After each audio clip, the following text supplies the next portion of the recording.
Consinta, The Nero Story. Dear Papa Dudut, mapagpalang araw po sa iyo at sa lahat ng mga nakikinig ngayon dito sa Barangay Love Stories. May kaibigan kasi ako na nag-share ng kwentong napakinggan niya sa Facebook page ninyo na Barangay LS 97.1 na sobrang nakarelate ako. Kaya naman na-inspire din po ako na mag-share ng kwento sa inyo. Papa Dudut, bakla po ako. At yon ang nais kong ikwento sa inyo ngayon. Kung bakit, hindi lang ako basta isang bakla. Nero po ang pangalan ko, 39 years old na sa ngayon. Nagpasya po ako na hindi na lamang banggitin ang eksaktong lugar pero yung probinsya po namin ay nandito lamang sa Central Luzon. Elementary pa lamang ako nang maulila sa tatay ko, Papa Dudut. Si nanay naman ay hindi na nakapag-asawa pa.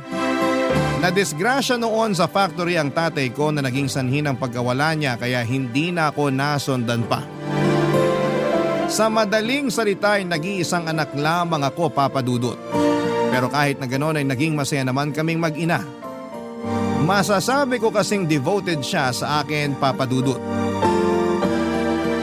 Kaso nga lang, may konting kirot pa rin sa puso ko kapag nakikita ko siya noong nagbebenta ng kakanin mula umaga hanggang gabi. Tapos pagdating ng gabi ay gagawa siya ulit ng pangtinda niya para sa susunod na araw. Hindi naman talaga pang drama-rama sa umaga, hapon o gabi ang kwento ng buhay ko. Dahil pinilit ng nanay ko na maging masaya ang pananaw namin sa buhay. At bukod pa roon ay siya mismo ang nagsasabi sa akin na bakla ako. Hinding-hindi ko makakalimutan ang sabihin niya sa akin yon. Kumakain kasi kami noon sa labas para i-celebrate ang graduation ko noong high school. Nakapagtabi kasi siya noon kahit konti. Kahit maliit lang ang kinikita niya ay nagawa pa niyang paghandaan yon. Doon na nga po kami nagkaroon ng marami-raming kwentuhan. Sa pag-uusap namin yon ng nanay ko ay sinabi niya na tanggap niya ako kahit na ano pa ako. Kaya naman hindi na rin ako natakot noon na aminin sa kanya ang katotohanan. Bago kasi yon ay nagpapanggap lang ako kay nanay na may gusto akong ligawan na babae. Itago na lang natin siya sa pangalang Rana. Anak siya ng pinagkakautangan namin at sa totoo lang, kaya ko lang naman gustong ligawan si Rana ay dahil sa pagkakautang namin sa tatay niya. At yung sinasabi ng tatay niya na bagay kami.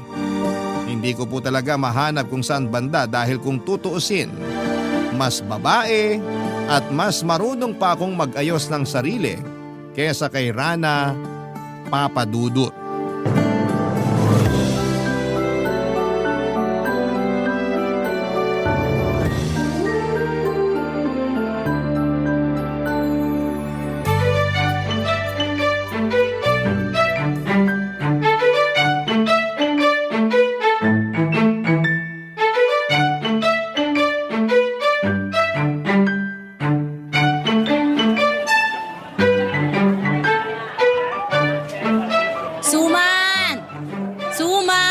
Kagagawa lang. Bili na kayo. Ma, gusto mo ako na lang taga-sigaw mo? Bakit? Handa ka na bang lumadlad sa pagiging Becky mo? Sino naman may sabi na magboboses bakla ako? Ikaw talaga. Kapag ako lang ang kasama mo, di mo kailangan magpanggap. Pinapahirapan mo pa sarili mo sa pagtitigas-tigasan eh. Sa bahay, ako po si Bria, ma. Pero pagdating dito sa labas, ako si Nero. Kakabagan ako sa yung bata ka. Yung boses mo, parang galing pa sa ilalim ng lupa. Bata? Correction po, ma. Dalaga na ako. May monthly period na nga ako eh. Magtigil ka nga. Sumasakit na tiyan ko sa kakatawa sa'yo. Mabuti pa, magtinda ka na lang. Sige na nga. Buti na lang, wala pa akong racket ngayon. Alam mo nak, hindi mo naman kailangang rumakit. Sapat nang may trabaho ka. Hindi pa naman tayo nagigipit ng sobra para maghanap ka pa ng kung ano-anong racket. Ma, maluho po ako kaya kailangan ko yun. Paano na lang yung pampakinis ko ng muka? Ikaw kasi, ang dami-dami mong pinaglalagay dyan sa mukha mo. Siyempre ma, importante yun. Kung di ko yung ginagawa, wala nang magiging pagkakaiba tong mukha ko sa rough road papunta sa sitio natin. O siya, sige na. Alam ko naman na gusto mo lang maging maganda. Kaso natatakpan pa ng panlalaki mong pormahan. No choice ma. Saka na lang po ako mag-out pag alam na rin ng mga kaibigan ko. Bukod po kasi sa inyo, sila ang dapat na unang makaalam. Tama ka naman dyan. Tsaka kaibigan mo naman yung mga yun. Sigurado ako na maiintindihan ka nila at susuportahan ka sa kung sino ka talaga. Ay, sana nga po ma.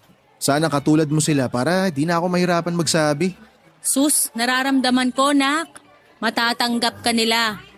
Basta ba wag mo nang patagalin yan eh. Mas maganda kasi na masabi mo yung totoo ng mas maaga. Alam ko naman po yun. Medyo kinakabahan lang ako ng konti kasi alam nyo na, matagal ko nang alam sa sarili ko na bakla ako eh pero nagpapanggap akong lalaki pagkasama ko sila. Ano na lang kaya iisipin naman ngayon? Lalo na si Sev. Alam ko iniisip mo na baka mandiri sila sa'yo. Kasi sa buong panahon na magkakasama kayo, posibleng pinagpapantasyahan mo na mga katawan nila, ganon ba? Parang ganun na nga ma. Eh di ba't bakla rin naman yung isa niyong kaibigan, si Paul? O natanggap naman siya ni Sev, di ba? Ikaw pa kaya? Ewan ko po ba ma? Hindi ko talaga maiwasang mag-overthink eh. Ay nako, sa isip mo lang naman yan. Ay, teka, di ba may pupuntahan kang party? Birthday nung si... Ano na nga bang pangalan ng kapatid ni Sev? Kira po. Ay oo, yun nga. Naku, napakagandang bata nun. Sigurado ko maraming manliligaw yun. Mukhang marami nga ma. Kung straight nga lang akong lalaki, baka niligawan ko na yun. Kaya ayun, binabakura na ni Sev. Protective na kuya. Eh kahit naman ako, kung ako nanay ni Kira, kahit sa langaw, di ko siya padadapuan. Ganun. Porke tunay na babae. Sige ma, magpalit ka na ng anak. Ay sus, nagtampo naman agad. Huwag ka nga dyan. Alam mo naman na ikaw lang ang nag-iisang dalaga ko. Talaga? Oo nga. Kung mahal kita nung di ka pa umaamin, mas lalo kitang minahal nung inamin mo sa akin na bakla ka, nak. Kahit ano pa maging gender mo, pwedeng magbago ang itsura mo, pananamit at pananalita, pero kahit kailan, hindi magbabago na anak kita. Papadudot kahit nakahinga ng maluwag at masaya na rin akong malaman ng nanay ko na bakla ako. Pakiramdam ko ay meron pa ring kulang. Hindi ko pa kasi nasasabi sa mga kaibigan ko ang tungkol doon. 3 kami sa barkadahan, 4 kung isasama sa bilang yung kapatid ni Sev na si Kira. Napalapit na rin kasi siya sa akin, papadudot. Kaedad ko si Sev at dahil pareho kami noon na masipag mag-aral, consistent honor student kami mula elementary sa isang public school. Si Sev yung tipo ng tao na totoong maginoo at magalang. Si Paul naman yung ampon namin ni Sev. Mas bata siya sa amin pero dahil matalino talaga, accelerated siya noon. Lagi siyang napagdidiskitahan ng mga bully. Bukod kasi sa mas matalino siya kesa sa karamihan ay medyo malambot din siya kung kumilos at magsalita noon paman, papadudot. High school pa lamang kami ay sinasabi na niyang mas pinili niyang maging straight dahil sa mga strikto niyang mga magulang. Tinanggap naman namin siya pero hindi ko pa rin napigilang makaramdam ng kalungkutan.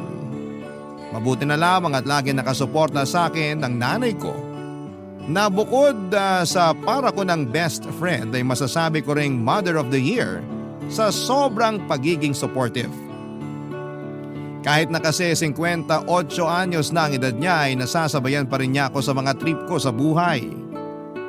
Nang sumapit ang birthday ni Kira ay hindi ko inaasahan na yun mismo ang araw na magkakaalaman kaming magkakaibigan.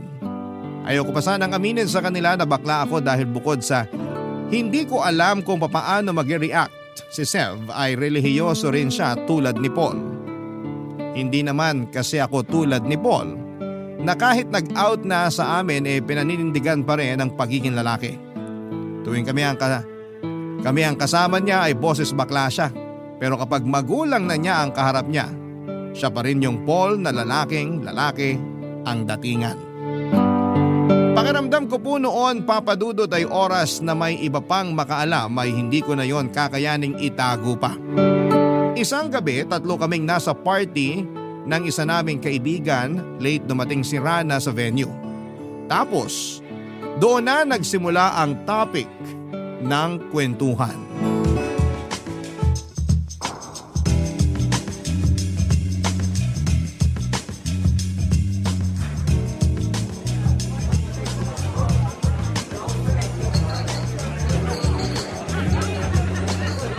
Uy, Nero. Si Rana oh. Mukhang kadarating lang. Nakikita ko, may mga mata rin naman ako. Mukhang ang sama ng gabi mo ah. Nakaka-bad trip kasi. Ayoko na nga nirereto sa akin yung si Rana eh. Labo mo ha. Samantalang dati, kating-kati ka na ligawan yun. Anyari? Sa tingin nyo, mukha ba talaga magugustuhan ko yun? Oh, ba't parang tumaas na yata standards mo sa babae? Oo nga. Galit pa rin ba sa'yo yun? Mukhang di naman siya galit sa akin. Ginitian niya ako nung nag-abot ako ng hulog namin sa utang eh. Tsaka pagkakaalam ko, may boyfriend ng afam yan. Dadalhin na nga raw siya sa Switzerland eh. Teka nga, tama ba narinig ko? Afam? Oo, afam. Bakit? Bakla ka ba? Ha? Sa mga bakla ko kasi madalas naririnig yung afam-afam na yan. Pero seryoso ha, kung pinatulan mo lang sana si Rana, wala na sana kayong utang sa tatay nun. Ikaw naman kasi, masyado kang pihikan. Ano ba talaga gusto mo sa babae? Pareho kayo ng gusto. Pinagsasasabi mo dyan, Paul. Joke lang. Pero ang gwapo naman kasi ni Nero para kay Rana. Wala naman yan sa itsura ng tao, kung gwapo man o maganda. Sus, nagsalita. Para namang walang nasabi sa akin si Kira. May nireject ka raw sa school dati. Gwapo naman yun. Paanong gwapo? Gwapo na tomboy o lalaki? Sev, okay ka lang ba? Parang kinamot na puwet mukha mo ha. Pulang-pula oh. Alam mo, buwisit ka talaga no? Si Nero yung pinag-uusapan natin, di ba? Pwede rin naman na ikaw muna yung pag-usapan tapos ako. Alam nyo, ang papangit nyo kabanding. Mas pangit ka banding yung baklang nagpapanggap na straight. Kesa naman sa mga baklang di makapag-out. Eto na nga. Sinasabi ko na nga ba eh. Sabay pa talaga kayo ha. Huwag na kayong mahiya. Ayaw nyo yun. Same-same lang naman pala tayong tatlo. Sabi nga, birds of the same fabulous feather flock together. Pero, dito pwede malaman ng tatay ko. Mauna na ako. Baklang yun? Iniwan talaga tayo? Ay, hayaan mo na. Hindi naman natin siya pwedeng pilitin na magpakabakla eh. Tsaka alam natin pareho na malilintikan siya ng sobra sa parents niya pag nagkataon. Paano pa kaya yung sakin? Religious yung pamilya namin. Kaya di rin ako pwedeng mag-out sa kanila. Buti ka pa nga, di mo kailangang magpanggap sa harap ng nanay mo. For sure, tanggap na tanggap ka ni Tita Nerissa. Correct! Tapos, ngayong alam nyo na rin, malayang-malaya na ako magpakabakla! Buiset, di talaga ako sanay na ganyang kakalambot.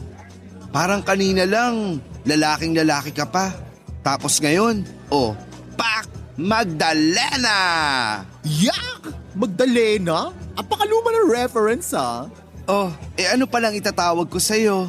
Well, gusto ko pa rin naman yung Nero. Pero pag gusto ko magpaka-girl, you can call me Bria. As in, B-R-I-A, Bria.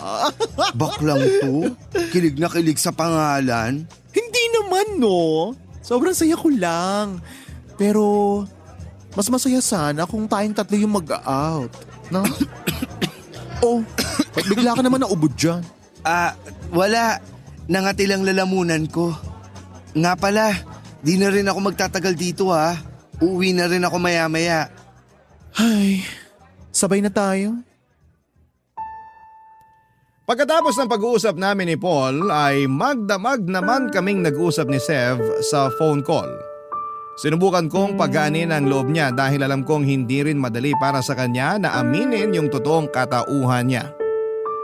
Pero sa kaloob-looban ko ay gano'n na lamang pinadali ng tadhana ang buhay ko. si Sev na tagapagmana ng brusko niyang tatay ng kanilang barbershop ay bakla din pala. Akala ko pa naman noon ay pandidirihan niya ako oras na malaman niyang nagpapanggap lamang ako na tigasin at lalaki kong kumilos. Pero sa huli ay mas lalo ko pang naintindihan kung bakit naging magkaibigan kami. Dahil yon, sa pagkakaintindihan namin kahit na hindi pa namin alamang sekreto ng isa't isa. Kinalaunan ay nakatapos si Seth ng business management sa isang state university at haircutting naman sa TESDA. Si Paul naman ay naging civil engineer at ako naman ay nakapagtapos ng HRM. At mula sa pagiging crew sa isang restaurant ay naging branch manager. Nakoniporme kami kaya hindi ko naman naisip na pumorma. Pero paminsan-minsan ay naiinggit ako sa gayak noong mga babaeng taga-ad agency na kumakain sa branch namin. Minsan, naiisip ko na baka doon ako dapat mainggit sa mga baklang taga-ahensya dahil magara silang pumorma. Pero hindi. Sa mga babae talaga ako napapatingin noon. Magagaling kasi silang magdala ng damit at magaganda rin ang kanilang mga tindigan. Naisip ko tuloy noon na baka straight talaga ako. Pero para akong nasusuka tuwing naiisip ko na makikipagrelasyon ako sa isang tunay na babae ng mga panahong yon. Papa Dudut. Barangay Love Stories. Barangay Love Stories. Papa Dudut, sa halip na isipin ko yung tungkol sa gender identity namin, ay nag-focus na lamang ako sa pag-aalaga sa nanay ko, sa trabaho at sa mga kaibigan ko. Noong panahon yun kasi ay tanging si nanay lang at mga kaibigan ko ang nakakaalam. Pero may mga nakakapansin na rin ng pagbabago sa mga kilos ko. Pumasok na rin sa isipan ko na posible na rin akong ma-attract sa mga kapwa ko lalaki pero pinigilan ko po yun.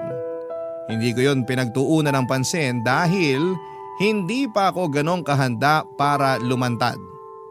Pero nagbago ang lahat nang makilala ko si Stephen.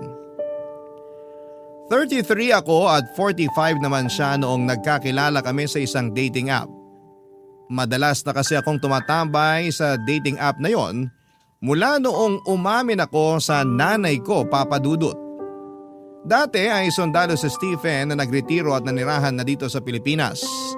Itinakwil siya ng pamilya niya dahil kahit sa isa siyang matapang na sundalo at nanilbihan sa loob ng 2 dekada, ay hindi natanggap na mga ito nang umamin siya sa tunay na sexuality niya.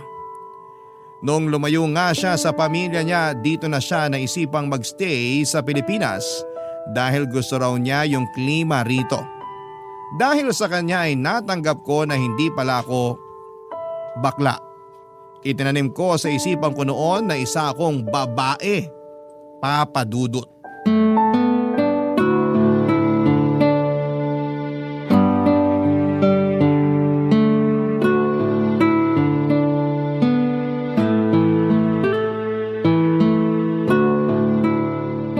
Nak, kumain ka ng marami. Parang nangangayayat ka na. Ma, ayoko pong tumaba. Sus, di ka naman tataba agad sa 1 cup rice na kakainin mo ngayon? Ma, di nga po ako tataba sa 1 cup of rice na sinasabi nyo. Pero araw-araw mo naman po yan sinasabi sa akin. Eh di tataba rin ako. Ay teka, maiba ako. Di ba't nagkita na kayo kahapon nung boyfriend mong kano? Opo, ma. Di ka man lang ba magkukwento? Baka naman magkaapo na lang ako bigla. Ma, mangyayari lang yun pag pinahiram mo sa akin yung ovaryo mo. Naku, bakit ba yung akin pa? E bulok na to. Ay, wag mong ibahin yung usapan. Anong nangyari sa date nyo?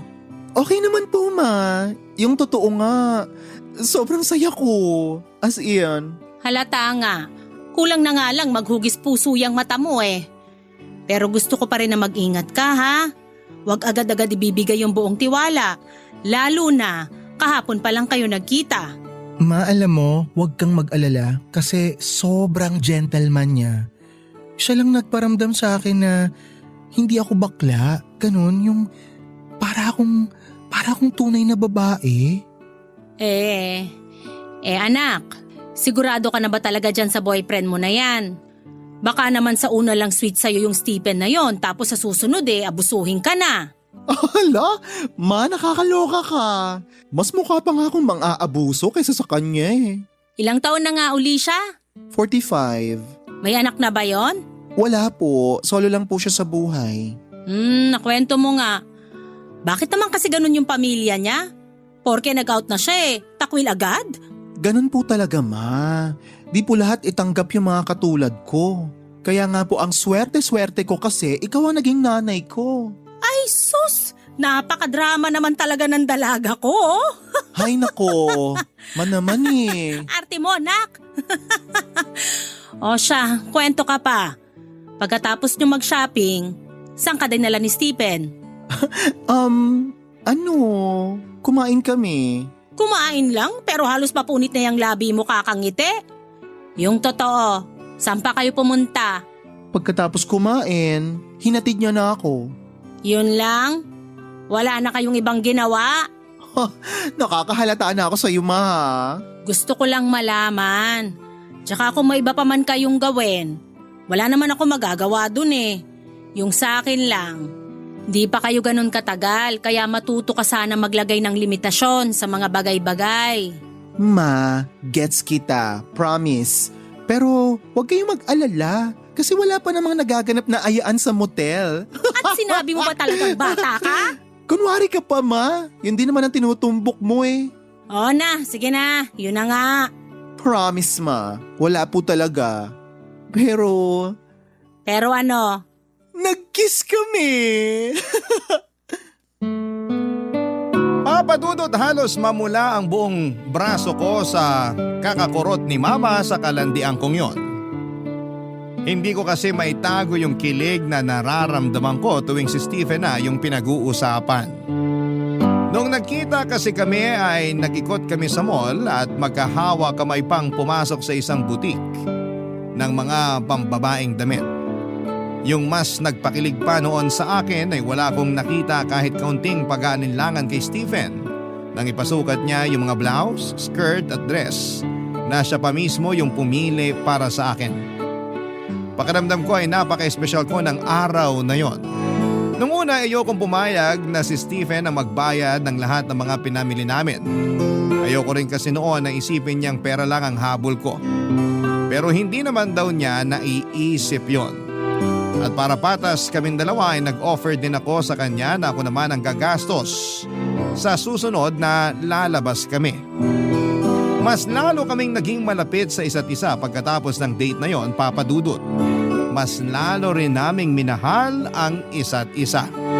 Tungkol naman sa akin, Papa Dudut, mas naging malinaw na sa sarili ko na hindi ako bakla dahil gusto ko nang maging babae. Yun na talaga ang tingin ko ng panahong yon. At gaya ng inaasahan ko ay sinuportahan pa rin ako ng nanay ko. Pabiro pa niyang sinuggest yung ipinangalan niya sa akin sa bahay nung unang beses niyang nalaman na bakla ako. Doon na talaga niya ako tinawag sa pangalang Bria. Ikinuwento ko rin kay Stephen yung naging usapan namin ng nanay ko at tawang-tawa naman siya doon.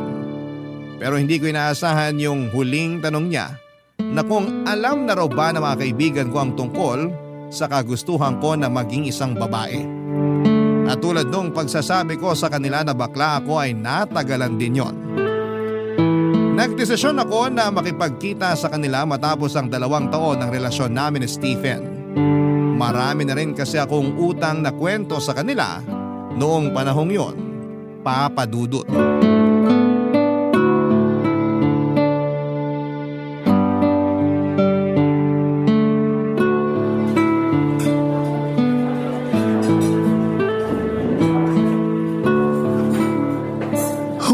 Bakla, kumusta? Tagal natin di nagkita. Oo nga. Ikaw ang laki na ng pinagbago mo. Mukha ka ng babae. Hay, anong mukhang babae? Babae talaga ako, no?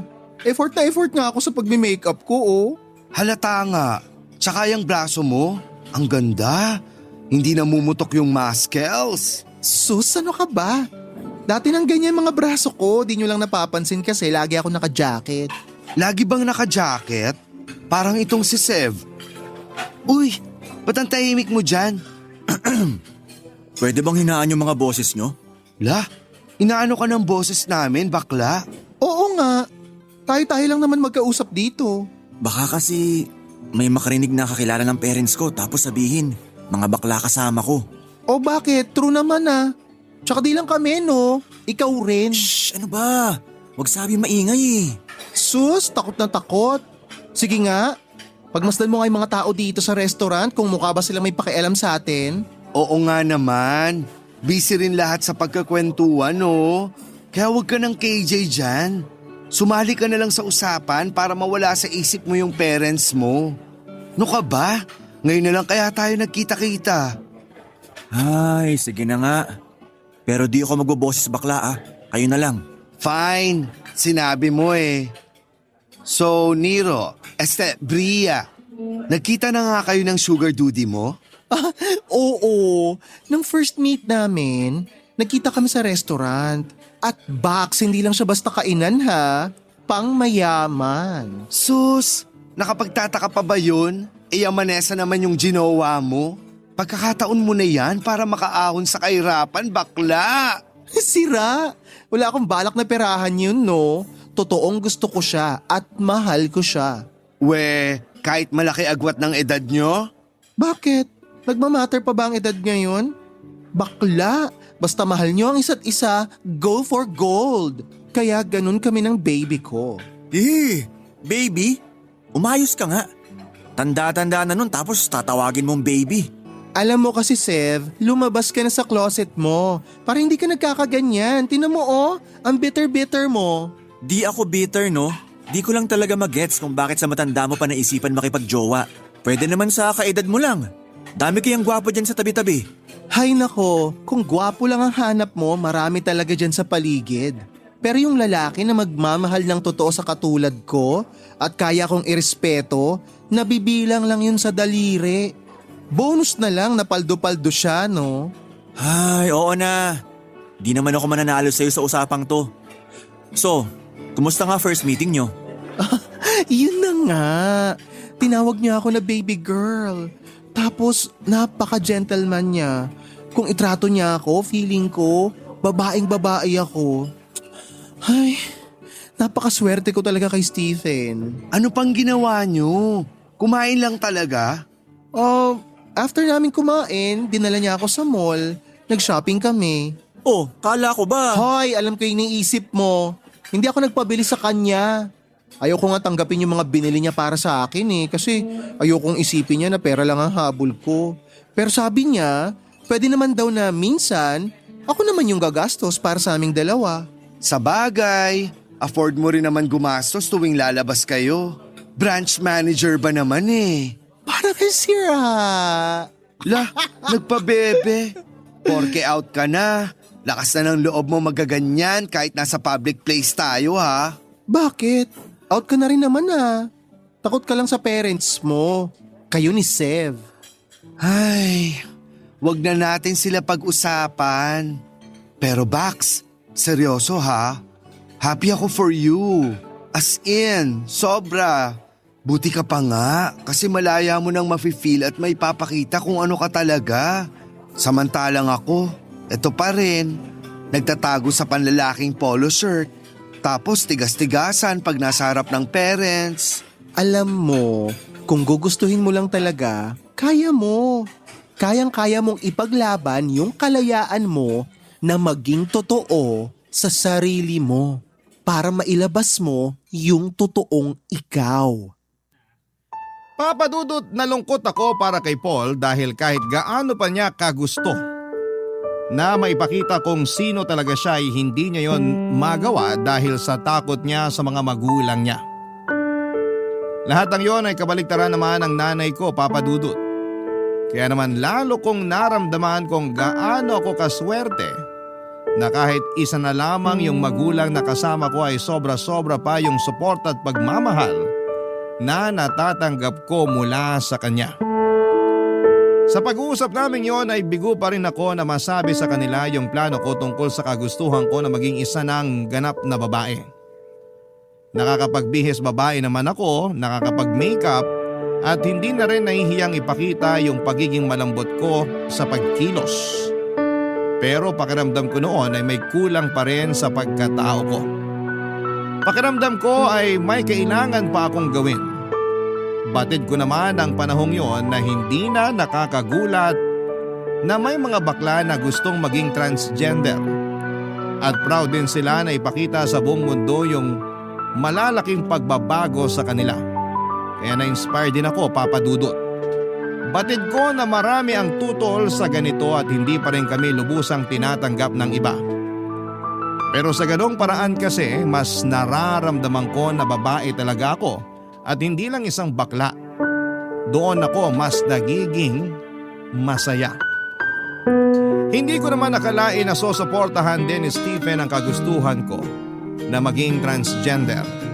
Akala ko kasi hindi niya yon magugustuhan pero sa ginawa kong pagpapakatotoo sa kanya ay mas lalo pa niya akong minahal. Barangay Love Stories. Barangay Love Stories.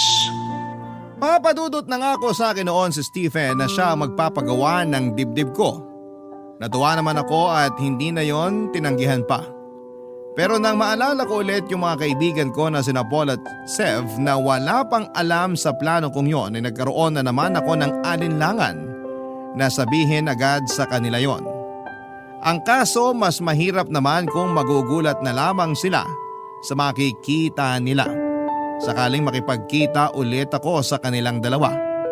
Siguro iniisip ng iba kung bakit gano'n na lamang kahalaga para sa akin yung magiging opinyon ng mga kaibigan ko. Pero gusto kong gawin yon. Gusto kong ipaalam sa kanila yung magiging pagbabago ko dahil isa sila sa mga pinanghuhugutan ko ng lakas ng loob. Para ko na kasi silang mga kapatid. Papadudot nag-decide ako na makipagkitang muli sa kanila para makipag-usap. Pero sa pagkakataong yon ay hindi na kami kumain pa sa labas. Nagpahanda na lamang ako kay mama ng pagkain para doon na lamang kami sa bahay mag-usap-usap. Wala namang problema yon sa nanay ko dahil matagal na rin niyang kilala sina Paul at si Sev at parang anak na rin ang turing niya sa kanila. Excited ako na sabihin sa kanila na magkakadibdib na ako, Papa Dudut.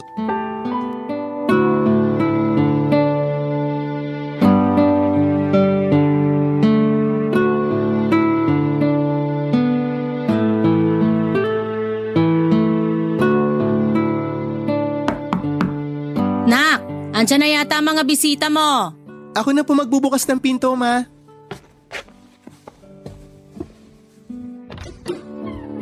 Uy, mga bakla! Pasok kayo! I miss Pasok you! na raw tayo, Sev. Aba, nandito pala si Mother Earth. Pabeso naman po. Sus! Napaka-sweet talaga ng mga ampon ko. O siya, lapit na rito nang makapagbeso-beso. Ang bango mo, Nay. Talaga? Naku, di ka lang pala sweet. Bolero ka rin. Oh, itong si Paul.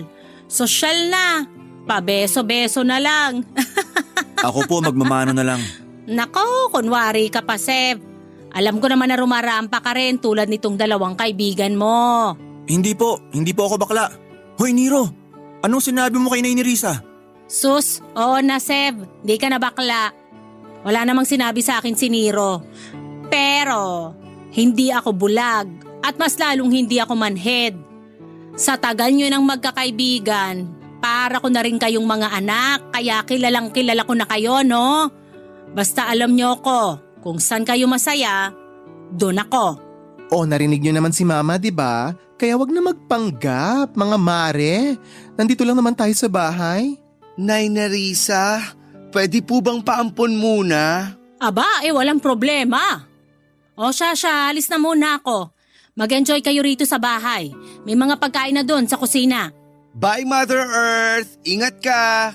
Salamat, Paul. O, nakaalis na si Mama. Upo na kayo dyan sa sofa para makapag-usap na tayo. Ano bang meron? Ikakasal ka na ba? Uy, Sev ha, di pa ako ready. Pero gusto ko yan. Kahit nagustuhin mo, wala namang same-sex marriage dito sa Pilipinas. Uy bakla, wag kang bitter dyan. Daming bansa sa labas ng Pilipinas, no? Isa pa, yamanesa naman si Fafa Stephen itong si Nero / Bria. So ano nga yung pag-uusapan? Ano kasi, di ba parang mga kapatid ko na rin kayo? Mga bakla tayo, remember? Kayo lang. Huwag yun na ako idamay kasi mapapatay ako ng tatay ko. Ano ka ba? Desisyon mo yan, Sev. Kung ayaw mong maging bakla, edi wag. Madali kasi para sa'yo na sabihin yan kasi tanggap ka ng nanay mo. Kung alam nyo lang, gabi-gabi ako nagdarasal na sana pagising ko. Meron na akong lakas ng loob na sabihin sa tatay ko kung ano talaga ako. Pero tuwing naririnig ko siya kung gaano niya ako ipinagmamalaki, na ako yung tagapagmana niya ng barbershop niya at malapit ko na siyang mabigyan ng apo, nawawala yung tapang ko. Huwag ka iiyak, mahahawa ako, please lang. Hindi ako iiyak. Na-master ko na kung paano kontrolin yung luha ko. Ikaw na lang kasi makakapagpatuloy ng lahi ng pamilya niyo. Kaya nga ang swerte mo, kasi naging madali lang sa'yo ang lahat. Ay, kung pwede lang talaga kayong ampunin ng nanay ko. O siya, tama na tong kadramahan natin. Ano na nga yung sasabihin mo sa amin? Yun na nga mga mare. Magpapagirl na ako. Ha? Paanong magpapagirl?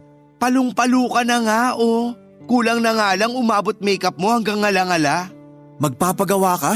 Oo, magpapagawa ako ng dibdib ko pero yung iba ba, hindi pa sure. Alam na ni Mama, okay naman sa kanya. Paano yung trabaho mo? Bahala na. Sa ngayon, yun lang muna ang alam ko. Yun ang priority ko. Susuportahan naman ako ni Stephen. Talaga? Galing naman. Suportahan niyo na lang kasi ako. Please? Seryoso ka ba? Gusto mo na suportahan kita? Di mo nga naisip na lalo akong pagdududahan ng tatay ko dahil sa gagawin mo. Napaka-selfish mo naman. Sev, ano ba? Sinabi ko to sa inyo kasi kaibigan ko kayo. Kasi akala ko susuportahan niyo ako. Akala ko may intindihan niyo. Ang hirap mo kasing intindihin. Di ka ba nakontento sa pagiging bakla mo? Swerte mo nga dahil walang kahirap-hirap yan sa'yo. Pero sana, naisip mo muna na hindi lang ikaw yung apektado ng gagawin mo. Papadudot, sobrang sama ng loob ko matapos ang pag-uusap namin yon ng mga kaibigan ko. Excited pa kasi ako noon na magkwento sa kanila dahil bukod sa nanay ko, sila yung gusto ko na unang makaalam noon. May mga nasabi pa noon si Sev na nakainsulto sa akin. Hindi pa raw kasi ako nakontento sa kung ano ang meron ako at sa kalayaan na makakilos bilang isang babae. Naintindihan ko naman yung punto niya ng sandaling yon. Ayaw niyang madamay sa kabaklaan ko dahil sa tatay niya. At kapag nalaman nito na nagpakababae na talaga ako'y iisipin itong may impluwensyahan ko rin si Sev. Aminin ko, papadudot, ng mga panahong yon ay hindi ko na naisip yung magiging epekto ng pagpapatrans ko sa mga kaibigan ko. Pero buo na rin po noon ang desisyon ko na maging trans woman. Umasa na lamang ako sa katiting na pag-asa na maunawaan din ako ng mga kaibigan ko pagdating ng araw. Iniyak ko lahat sa nanay ko. At tulad ng dati sa kanya ko humugot ng lakas. Doon ko napagtanto na mahirap nga pala talagang maging isang bakla. Hindi dahil bawal maging bakla kundi dahil hindi lahat ng tao ay tanggap kami. Palagi namin kailangang isipin yung mga sasabihin ng mga tao sa paligid. Sinabi ko rin kay Stephen yung mga nangyari. Tulad ko ay nadismaya rin siya at nalungkot. Pero nanatili pa rin yung suporta niya sa akin at hindi binawi yung pangako niya na sasagutin niya ang pagpapagawa ko ng dibdib. Papadudot.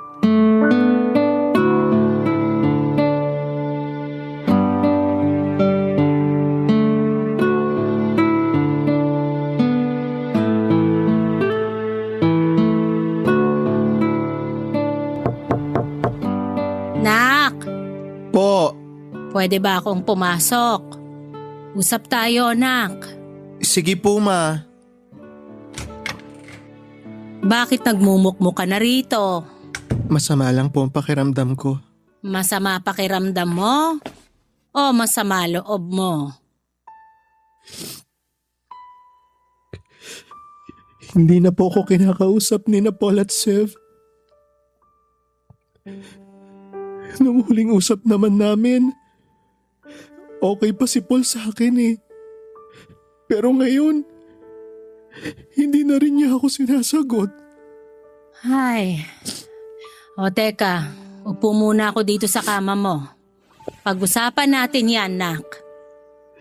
Nasaktan lang po kasi ako sa sinabi sa akin ni Sev na hindi raw po ako makontento.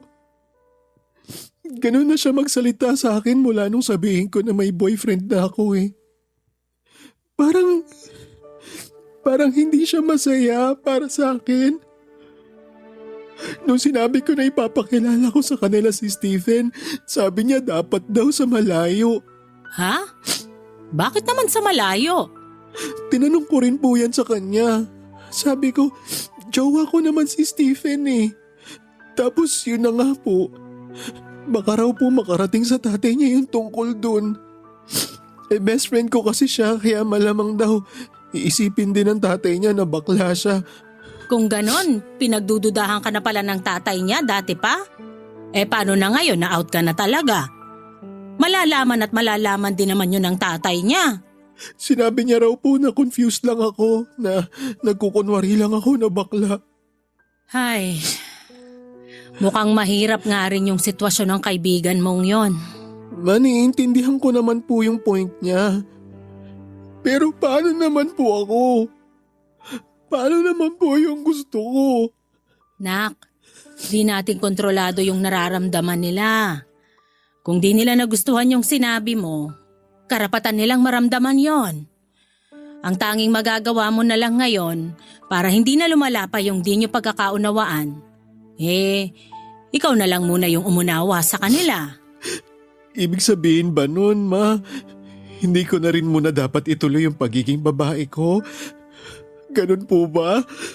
Nak, pagdating sa katawan mo, tanging ikaw lang yung makakapagdesisyon nun. Katawan mo yan eh. Kaming mga tao sa paligid mo, kaming mga mahal mo, kami lang yung magiging karamay mo. Alam mo, nung una, tutol din ako. Tutol po saan? Na magpakababae ka. Kasi ngayong bakla ka pa lang, yung wala pang napapalitan sa katawan mo, sobra na agad ang paghuhusga sa'yo ng ibang tao. Paano pa kung maging transwoman ka na? Pero ma, bago pa ako magdesisyon na baguhin yung sarili ko, tinanggap ko na yung magiging kapalaran ko. In-expect ko na yung matinding judgment sa akin ng mga tao. Kaya nga sinusuportahan na lang kita. Kasi alam ko na hindi na kita mapipigilan pa. Gusto ko na maging masaya ka. Hindi ko man mapipigilan yung mga tao sa mga iisipin at sasabihin nila sa'yo. Sisiguraduhin ko naman na habang buhay ako, nak. Dadamayan at susuportahan kita. Man naman eh. Lalo niyo akong pinaiiyak eh. Pero salamat po talaga, ma. Alam mo, ma, kahit alukin pa ako ng 1 bilyong kapalit mo, hindi ako papayag. Pangako, kahit may boyfriend na ako, kahit maging asawa ko pa si Stephen, mananatili kang #1 dito sa puso ko. Basta anak ha, kahit saan ka pa makarating o kung ano man ang maabot mo sa buhay, lagi mong pipiliin maging mapagpakumbaba at mapagpatawad. Naniniwala ako, darating din yung araw na mauunawaan ka ng mga kaibigan mo. At hindi lang yun, hahangaan ka pa nila sa katatagan ng loob mo. Papadudod kumapit ako sa mga sinabing yon ni Mama.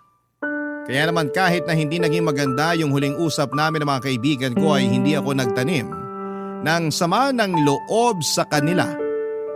Nakakalungkot lang dahil bukod kay mama at sa boyfriend kong si Stephen, sina Sev at Paul lang ang pinakamatalik kong kaibigan, ang itinuring kong pamilya.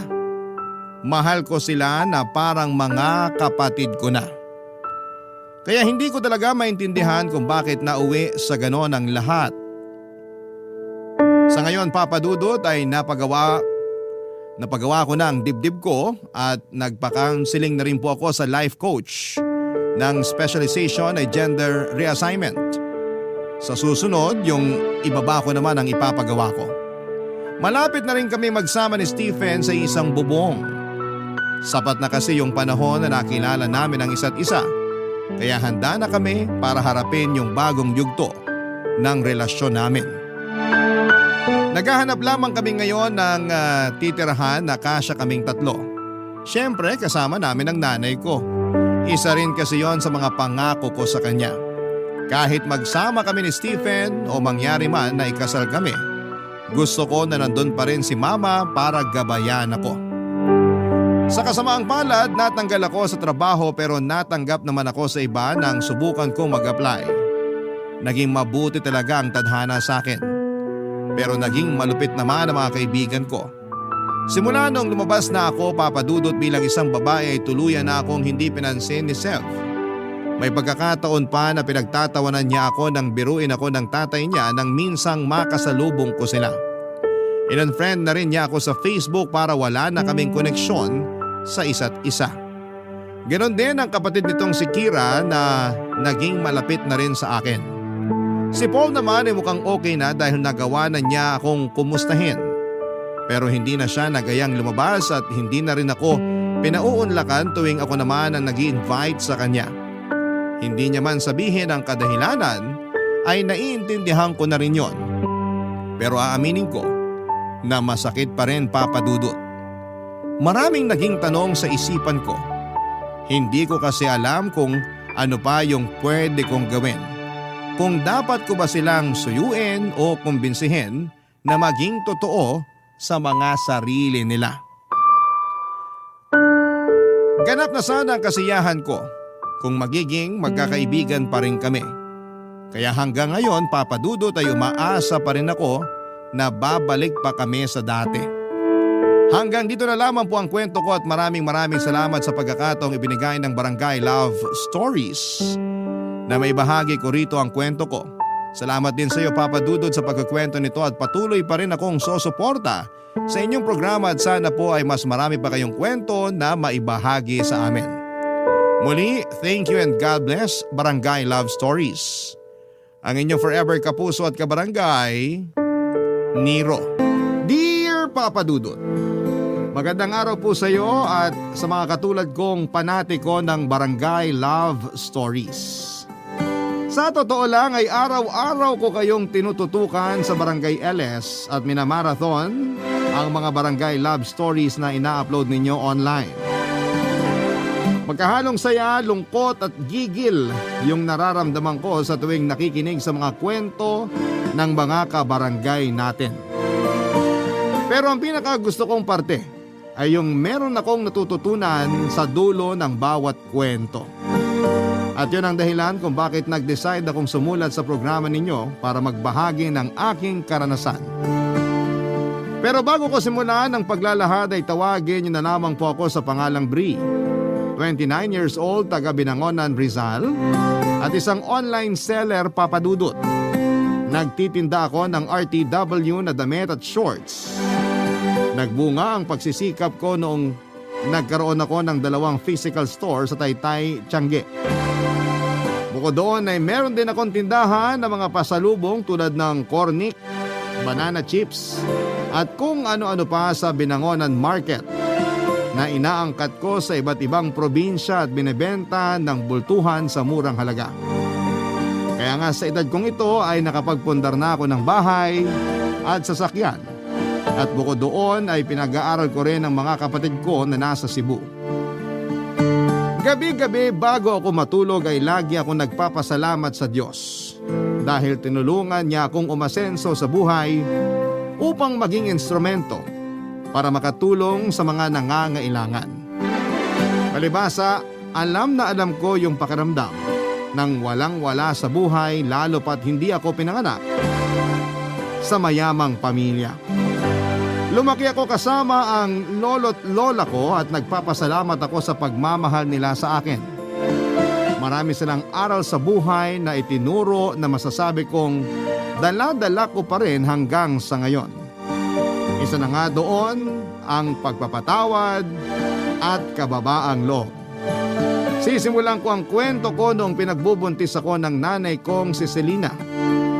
Hindi ko makakalimutan kung paano yon kinuwento sa akin ni Lola.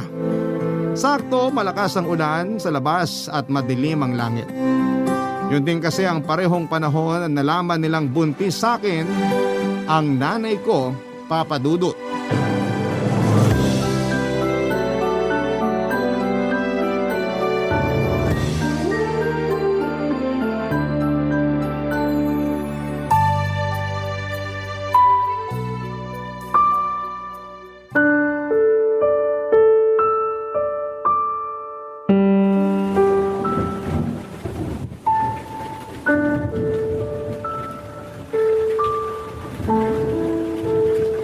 Bakit ngayon mo lang sinabi sa amin ng tatay mo na buntis ka? Wala naman po talaga akong planong sabihin sa inyo kasi ayoko naman sa batang to, Nay. Kung hindi pa namin nakita tong ginamit mong pregnancy test sa basura, hindi pa namin malalaman ng nanay mo. Bakit po ba kasi masyado niyong pinoproblema tong baby sa tiyan ko? Plano ko nga pong ipalaglag. Naririnig mo ba yung sinasabi mo? Plano mong patayin yung sarili mong anak? Matakot ka nga sa Diyos, Selena! Ilang beses ko po bang dapat sabihin? Ayoko sa batang to. Buisit siya, sana hindi na lang siya nabuo. Nasaan na ba yung tatay niyan? Iharap ko sa amin yung tatay ng batang yan. Wala na po. Iniwan na ako nung nalamang buntis ako. Kaya nga ayoko na rin sa batang to kasi kasalanan ito kung bakit kami naghiwalay. Walang kasalanan niyang anak mo. Yung tatay ng batang yan ang siraulo. Kasi tinakbuhan kayo mag-ina niya. Sigurado ko bang wala na yan sa bayan natin? Kasi hahanapin ko siya kahit galugarin ko pa tong buong Rizal. Wala na nga po. Hindi ko na rin makontak sa cellphone. Walang hiya pala yung lalaki na yan eh. Anak naman! Pwede bang wag mo nang idama yung magiging apo namin? Wala siyang kasalanan. Anong gusto niyong gawin ko, Nay? Hayaan ko siyang mabuo sa tiyan ko, ganun ba? Oo, kasi malaking kasalanan sa Diyos ang pumatay. Tama ang nanay mo. Makinig ka sa kanya, Selena. Hindi niyo po ako naiintindihan. Hindi pa ako handang maging magulang. Sige nga po, paano ko palalakihin yung batang to? Ako lang mag-isa. Tapos nag-aaral pa ako. Kasama mo kami ng tatay mo. Tutulungan ka naming palakihin yung anak mo. Kung hindi kayo magpakatatay ng lalaki ng iwan sa inyo, aba, huwag na siya magpapakita rito sa lugar natin. Baka mahabol ko pa siya ng itak. Abner naman. Huwag mo pairalin yung galit mo. Masisisi mo ba ako? Anak natin yun na agrabyado. Selena, sigurado ko bang wala na yung pamilya rito? Kasi pwede natin sila ipabarangay, anak. Mga tsahin lang po niya, pero wag na po kayong mag-eskandalo. Ano na lang sasabihin ng ibang tao pag nalaman nilang nabuntis ako at iniwan? Sige nga. Uunahin mo pa bang isipin ang sasabihin ng ibang tao? Kesa mapanagot yung siraulong lalaking yon. Siya po yung may kasalanan sa akin, kaya wag na nating idama yung mga kamag-anak niya. Saka nakikitira lang siya sa mga tsahin niya, hindi rin maayos yung relasyon niya sa mga yun. Malamang baka nga masaya na yung mga yun na umalis na siya sa poder nila. Nak, ano bang nakain mo't pumatol ka sa ganyang lalaki? Oo nga. Wala kaming kaalam-alam ng nanay mo na may boyfriend ka na. Nasa tamang edad na naman po ako Nasa tamang edad ka na nga para mag-boyfriend kaya dapat pangatawanan mo rin yung bunga ng pakikipagrelasyon mo. Nay naman ayaw ko nga po sa batang to. Huwag mong idama yung bata dahil wala siyang kasalanan. Saka matakot ka nga. Anak mo yan, Selena. Apo namin. Kaya huwag na huwag mo siyang gagawa ng masama.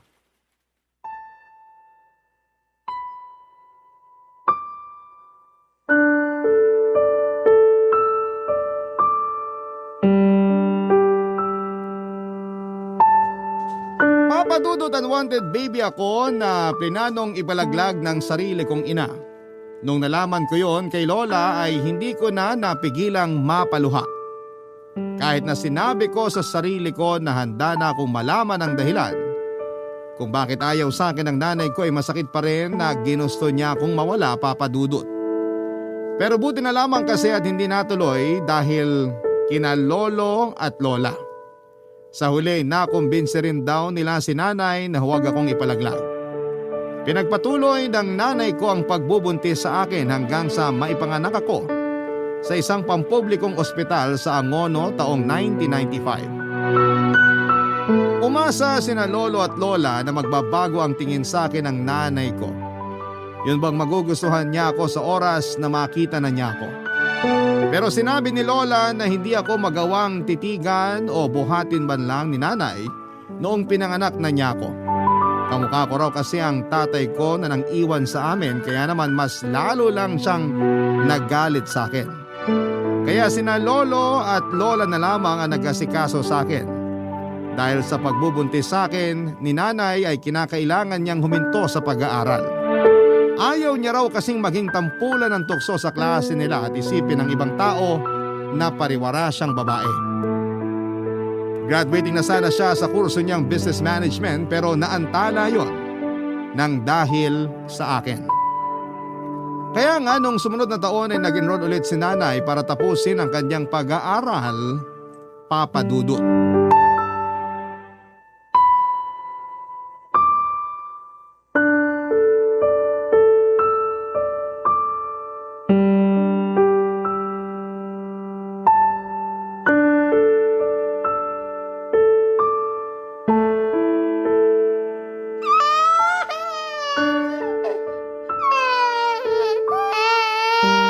Buisit na bata to!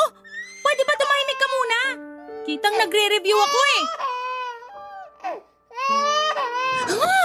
Ayaw mo talagang tumahimik ha? Ayaw mo talaga ha? Sige, halika. Dapat sa'yo tinatapon sa labas.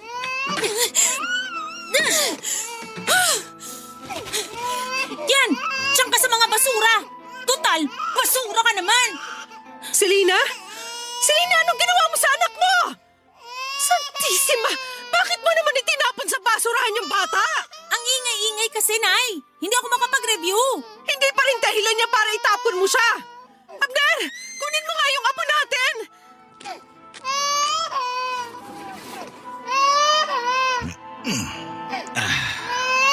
Tahan na, apo.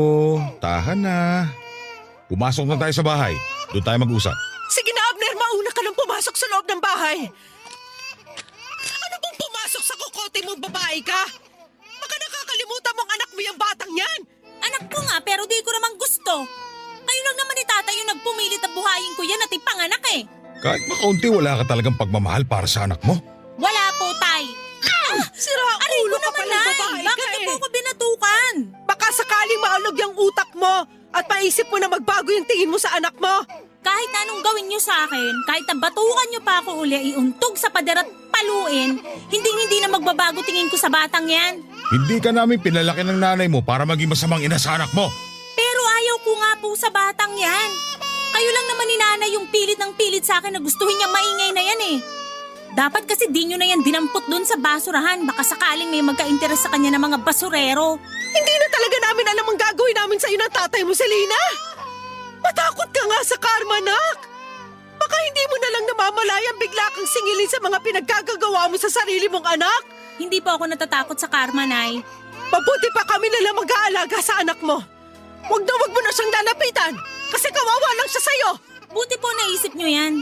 Kayo lang naman ni tata yung pilit ng pilit sa akin sa batang yan eh. Ayoko nga po dyan. Kahit siguro anong mangyari, kahit tumanda na ako, hindi ko pa rin yan magugustuhan. Kasi para sa akin, malas sa buhay ko yung batang yan. Buisit, napakaingay pa. Mag-ingat ka sa mga sinasabi mo dahil baka bumalik sa iyo kamalasang yan. Saka hindi malas tong anak mo. Kasalanan mo rin naman kung bakit nabuntis ka na maaga. Kasi maaga ka rin lumande. Anong sabi nyo, Tay? Abner naman, huwag mo namang sabihin yan sa anak mo. Ba't di ko sasabihin ka? Namumuro na yung anak mo. Hoy, Selena, naturinga ka pa naman nag-aaral pero parang wala kang pinag-aralan. Simpleng pagrespeto nga sa amin ng nanay mo, nakakalimutan mo. Napakatikas ng ulo mo. Hindi ka marunong makinig kapag pinagsasabihan.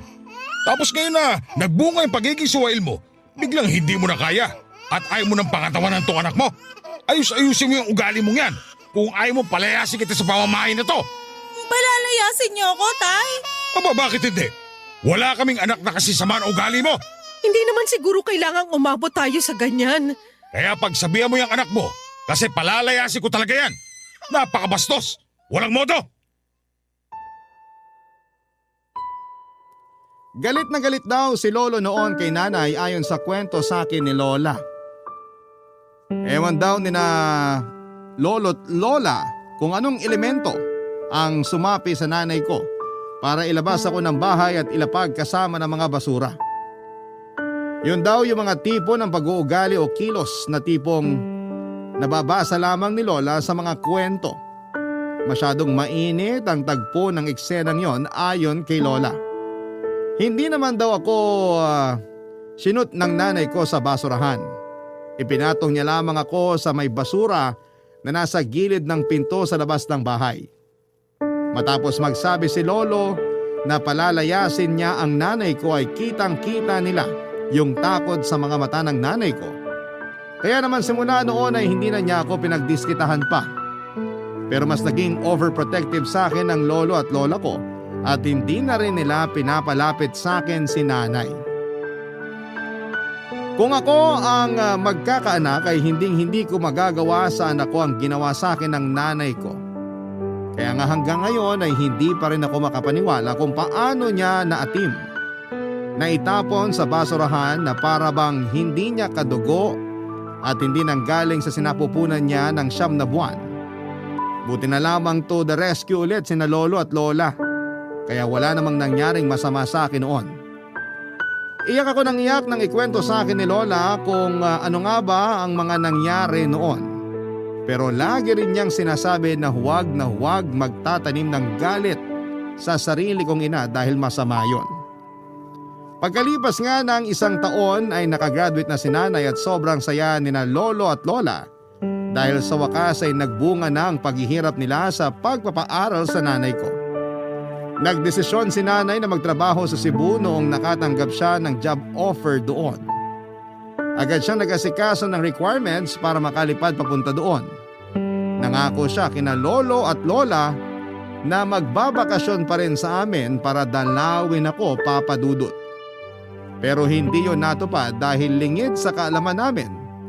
Paraan niya lamang pala yon upang tuluyan na akong iwanan sa poder ng mga lolo at lola ko ng mga panahong yon, Papa Dudut. Barangay Love Stories. Barangay Love Stories. Papa Dudut, bagaman wala akong tatay at kinalakihang nanay ay hindi naman nagkulang sa pag-aalaga at pagmamahal sa akin sina lolo't lola. Walang araw simula nang dumating ako sa buhay nila na hindi nila ako tinuring na mahalaga.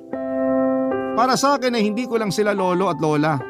Sila na rin ang kinilala kong mga magulang. Malungkot na hindi na ako binalikan ng nanay ko pero hindi naman ako nagtanim ng galit sa kanya. Inisip ko na lamang na balang araw ay maaalala niyang may anak siya at balikan niya at babalikan niya rin ako. Nagpapadala pa rin naman ng pera si nanay sa amin para may panggastos kami. Doon din kinukuha ang pambaon ko sa eskwelahan at pambili ng damit at gamit tuwing pasukan. Pero hindi na talaga siya umuwi pa sa bahay namin. Lagi ko noong naririnig na pinakikiusapan ni Lola si nanay kapag kausap niya sa cellphone na umuwi naman sa amin sa Binangonan para makita ako. Pero laging nagdadahilan si nanay na busy siya sa trabaho niya. Kapag sinasabi ni Lola na kausapin man lang niya ako ay mabilis na napuputol ang linya ng tawag at napapabuntong hininga na lamang si Lola. Pag nangyayari yon ay palihim akong umiiyak sa CR namin. Tapos maghihilamos ako ng mukha para hindi halata. Mahabang panahon ko nang hindi nakikita si nanay, Papa Dudut. Noong 18 years old na ako, kundi dahil sa iilang litrato ni nanay sa bahay, ay hindi ko na maaalala ang mukha niya. Masasabing naipon ng husto ang pagkasabi ko sa kanya. Kahit alam ko na hindi niya ako gustong makita, ako naman ay gusto ko pa ring makita ang nanay ko at mayakap siya kung pahihintulutan niya. Papa Dudut, isang araw ay mayroong binalita sa akin si Lola na labis na nagpasabik sa akin.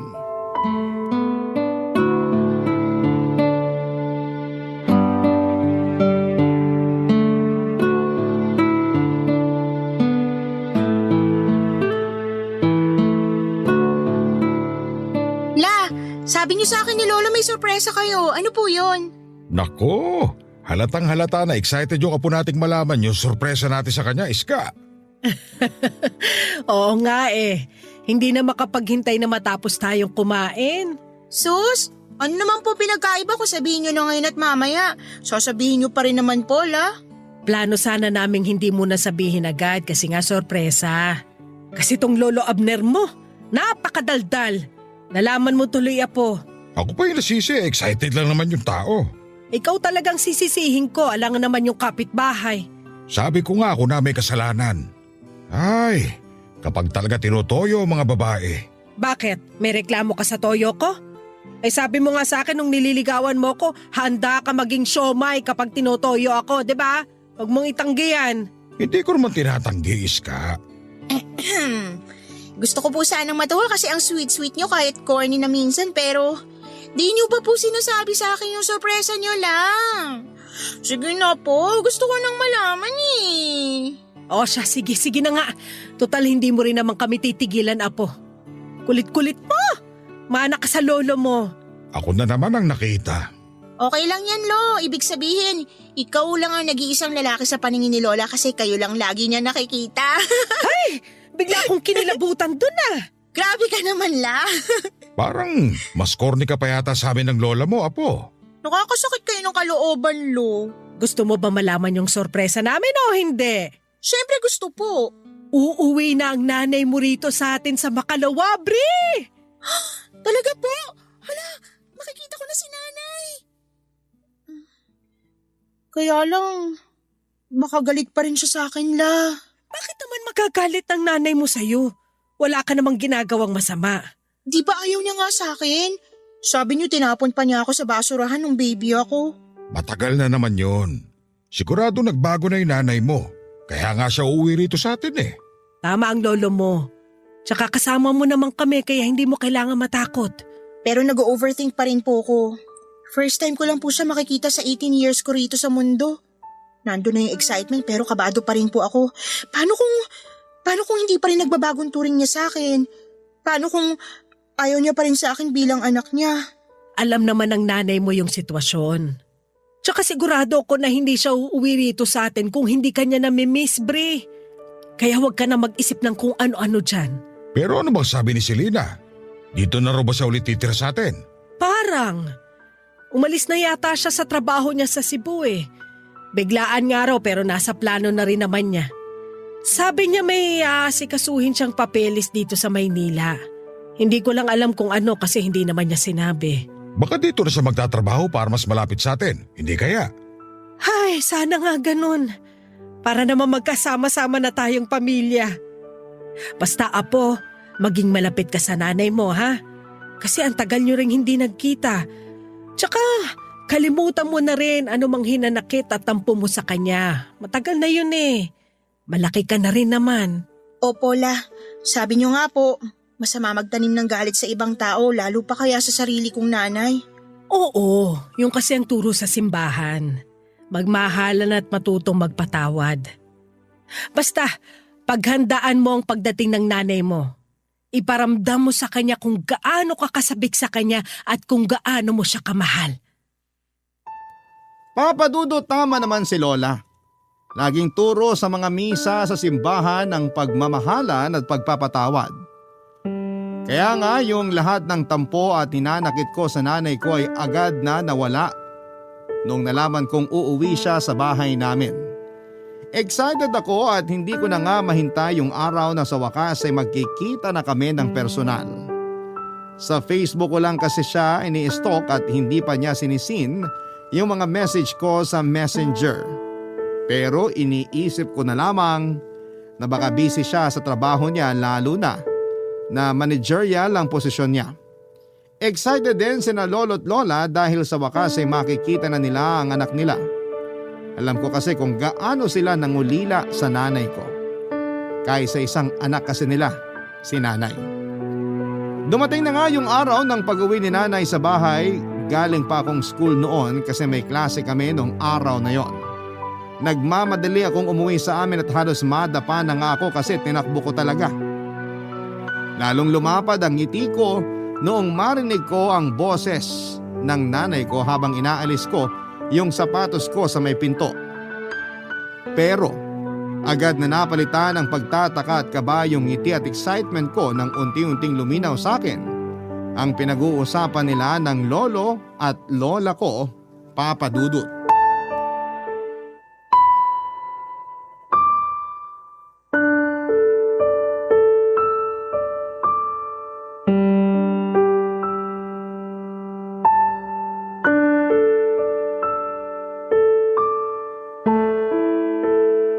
Umuwi ka lang pala rito para umalis din, nak. Akala ko pa naman dito ka na sa bahay uuwi. Sasamahan mo na kami ng anak mo. O inyo naman, Nay. Saka anong gagawin ko rito? Sige nga. Huwag kang ganyan magsalita sa nanay mo, Selena. Akala pa naman namin nagbago ka na, pero bastos ka pa rin. Di ko naman po binastos si nanay. Sinabihan ko lang naman siyang OA, ibig sabihin overacting. Wala naman po akong sinabi na dito na ako magtatrabaho. Mas lalong ayokong tumira rito sa bahay natin kasama kayo. Umuwi lang ako dito kasi kailangan ko mag-asikaso ng mga papeles para makalipad na ako pa Amerika. Ang layo ng Amerika rito sa atin, nak. Oo, Nay, at wala po akong pakialam. Matagal ko ng pangarap na makapag-abroad. Tapos ngayon meron na akong pagkakataon. Palalagpasin ko pa ba? Bakit kasi naisipan mo pang dun magtrabaho pwede namang dito na lang sa atin? Sino may sabi sa inyo na magtatrabaho ako dun? Mag-aasawa na po ako. Taga dun mapapangasawa ko, Nay. At pinapapunta niya ako dun. Sabi niya sagot niya mga gastos at pag-aasikaso ng papeles ko, pati pamasahe. Kaya pumayag na rin ako. Ano ka mo? Mag-aasawa ka na? Hindi mo man lang pinapakilala sa amin ng nanay mo? Matanda na po ako para magdesisyon sa sarili ko. Saka kaya nga ako nagpunta rito para sabihin sa inyo. Gaano na ba kayo katagal magkarelasyon ng lalaking yan at sasama ka na sa kanya dun sa Amerika? Hey, dami niyo naman pong tanong. Ipapaalala ko lang po uli sa inyo na matanda na ako. 39 years old na ako. Malapit na nga ako mag-40 Pero kung ituring niyo ko para pa rin teenager, kainis Aalis din pala kayo, Nay. Iiwan niyo pa rin pala po ako ulit. At sino ka naman? Siya lang naman yung anak mo, si Bri. Yung batang iniwan mo sa amin ng nanay mo. Aba, malaki ka na nga talaga, no? Pero hindi pa rin nagbabago yung mukha mo. Nakikita ko pa rin sa'yo yung tatay mong ulupong.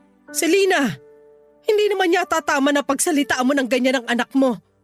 Wala naman siyang kasalanan sa'yo. Malaki kasalanan niya kasi nabuo pa siya.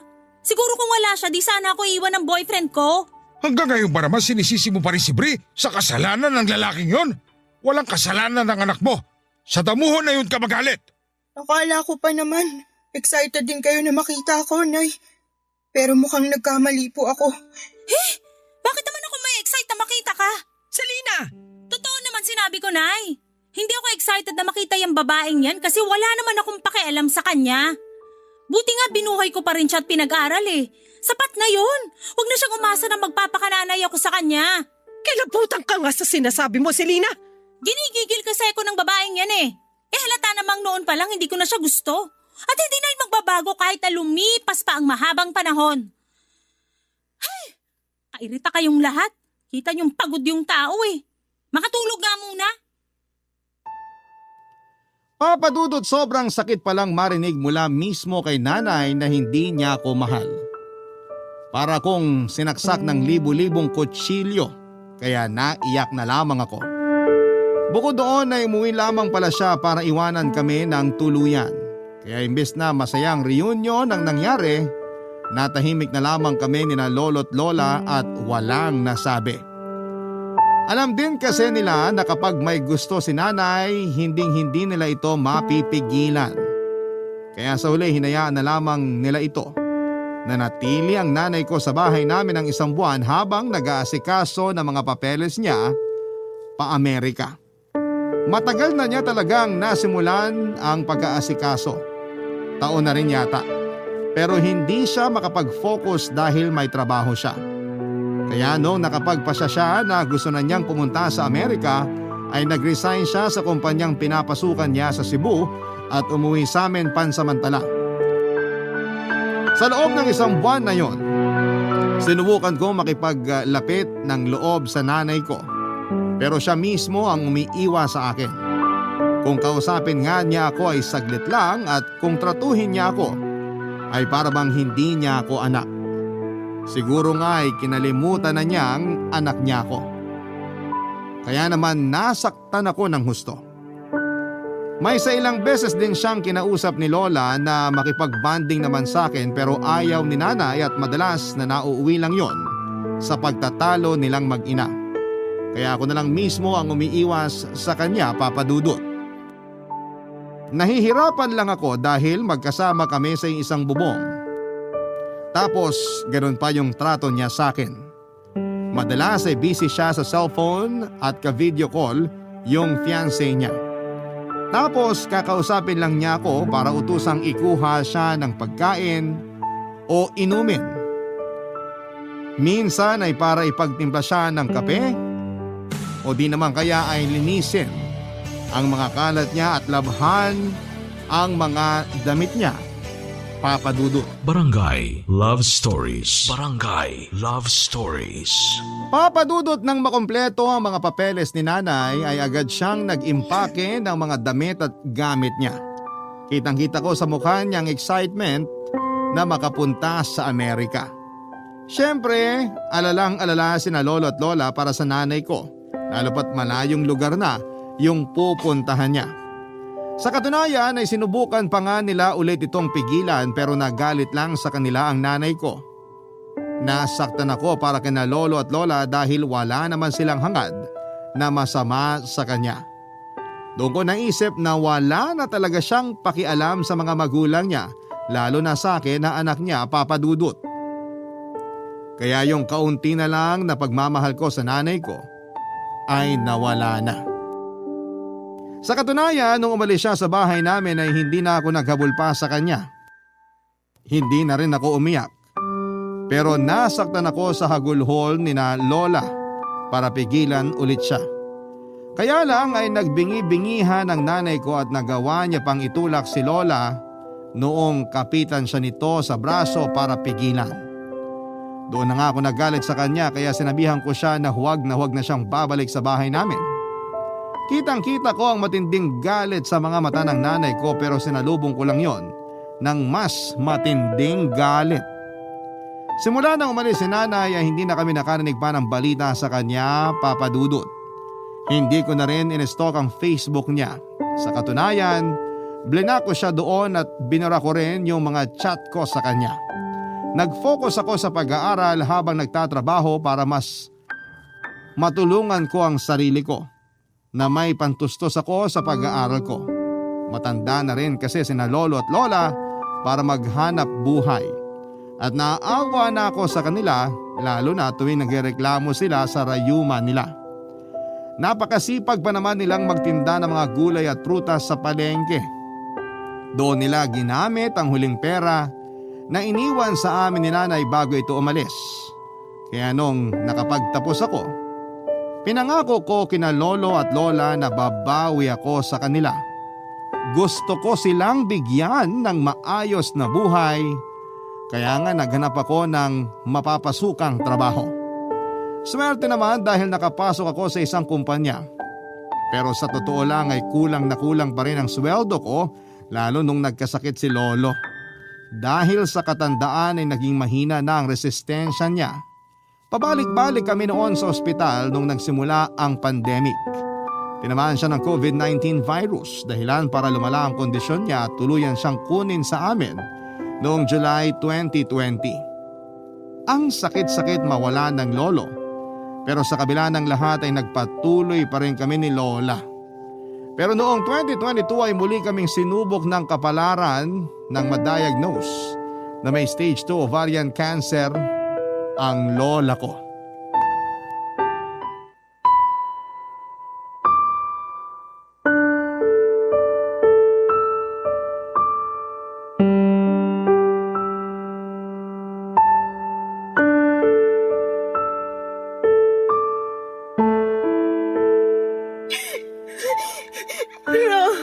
Huwag niyo po akong iwan.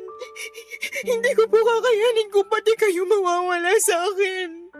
Matanda na ako, Apo. Hinang-hina na rin ako. Baka nga hindi na ako abuti ng umaga. Kaya hayaan mo na ako magbilin sa'yo. Ayoko magbilin kayo kasi parang nyo na rin sinabing mawawala na nga kayo sa akin agad. Hindi nyo po ba narinig ang sinabi ko? Hindi ko pa kaya. Kamamatay lang ni Lolo, halos magdadalawang taon pa lang na. Anong gusto mong gawin ko? Diyos na rin yung may gusto na magpahinga ko. Tignan mo, nagkasakit pa ako. Kaya nga ipapagamot ko kayo na. Pumayag na kasi kayo. Hindi na rin kakayanin ng katawan ko yung gamutan. Tsaka mahal ang pagpapagamot sa kanser, Apo. Malulubog ka lang sa utang. At ayoko mangyari sa'yo yun.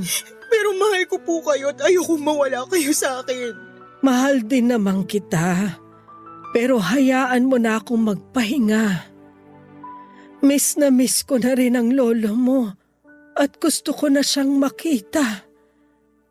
Para sa akin, sapat na yung halos 7 dekada ko rito sa mundo. Masaya na ako kasi naalagaan ka namin ng lolo mo at napalaki ng maayos. Lahat ng yun utang na loob ko sa inyo ni Lolola. Kung wala kayo, wala rin ako sa mundo. Hindi ko rin po makakaya ang lahat kung hindi niyo ako ginabayan at inalalayan. Para sa akin, di ko lang kayo lolo at lola. Magulang ko rin po kayo. Pero wag na wag mo pa rin kalilimutan na may totoo kang nanay, Apo. Ano po bang sinasabi niyo? Matagal na akong walang nanay. Meron. Kaya nga sana mahanap mo sa puso mo yung pagpapatawad para sa kanya. Pwede ko po siyang patawarin pero ayoko na siyang ituring na nanay kasi hindi naman niya ako tinuring na anak eh. 'Di ba? Paulit-ulit niyang sinabi na sana nawala na lang ako, na hindi niya ako gusto. Gabi-gabi ko pong naririnig sa isip ko kung paano niya yung sinabi sa pagmumukha ko noon. Kaya naman ayoko na siyang ulit makita. Pero paano kung nagbago na siya? Akala rin natin nagbago na siya nung nagtrabaho siya sa Cebu at iniwan niya ako sa inyo. Pero nagkamali tayo. Ngayon pa kaya na ang layo na ng narating niya. Kaya paligurado, hindi niya na tayo naaalala. Kaya di na po ako maasa na babalik siya la. Paano kung kailangan ka pala niya, Apo? Kailangan niya ang tulong mo. Bakit niya naman ako kakailanganin? Di na nga ako naiisip at hindi niya rin ako mahal. Hindi ko alam, basta bilang magulang ramdam ko na meron siyang mabigat na pinagdaraanan. Nito kasing nagdaang gabi, lagi kong napapanaginipan si Selena. Umiiyak siya at humihingi ng tulong sa mga panaginip ko, Apo. Kaya ako nasabi na baka kailangan niya tayo. Lalo ka na anak niya. Pero paano kung kabaliktaran pala ibig sabihin ng panaginip niyo la? Di napahiya lang tayo kapag sinubukan pa natin makipag-usap ulit sa kanya. Baka nga pagsalitaan niya pa tayo ng masasama at masasakit kasi doon naman siya magaling eh. Ewan ko ba kung anong nangyari sa anak naming yun ni Abner? Kung saan kami nagkulang? O kung naging masyado kaming mahigpit para maging swail siya sa amin ng tatay niya. Simula nung umalis siya sa bahay, walang araw na hindi namin siya inisip. At hanggang sa huling sandali ng lolo mo, hinahanap niya sa akin ang nanay mo.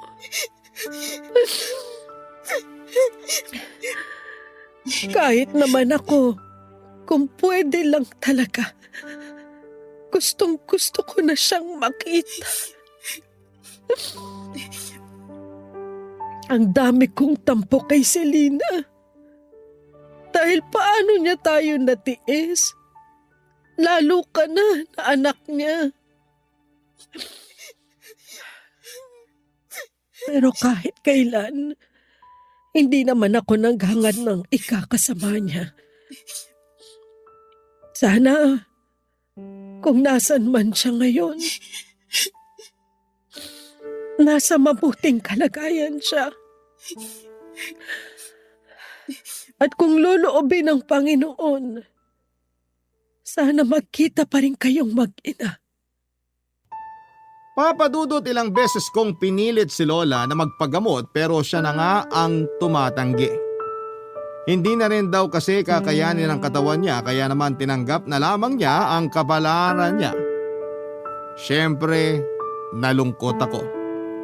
Umiyak ako pero sinabi ng lola ko na kailangan kong maging matapang lalo't lahat ng tao ay hahantong din sa kamatayan.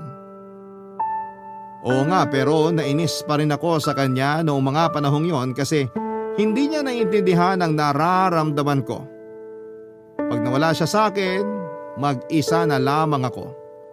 Pag namatay siya, wala na akong pamilya. Wala na rin akong dahilan para magpatuloy pa sa buhay ko.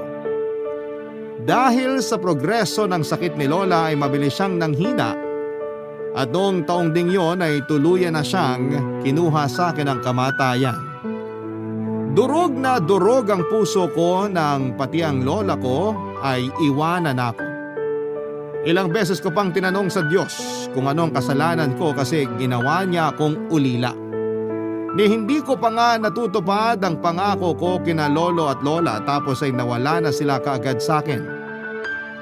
Madami akong katanungan na hindi na nasagot, Papa Dudut. Aminado ako na nalugmok ako sa matinding kalungkutan dahilan para mag-resign ako sa trabaho ko. Yun talaga yung masasabi kong darkest moment ng buhay ko. Maswerte ako dahil hindi pa rin ako pinabayaan ng Diyos. Tapos nakilala ko pa yung boyfriend ko na active member ng isang church. Inilapit niya ako sa Ama kaya unti-unti akong nakabangon at nagkaroon ng pag-asa. Simula noon ay naging miyembro na ako ng simbahan nila at aktibong dumadalo sa mga church services, Papa Dudut. Noong taon ding yon ay naisip kong sumugal sa negosyo kaya naman sinubukan kong magtinda ng RTW online. Pumatok naman.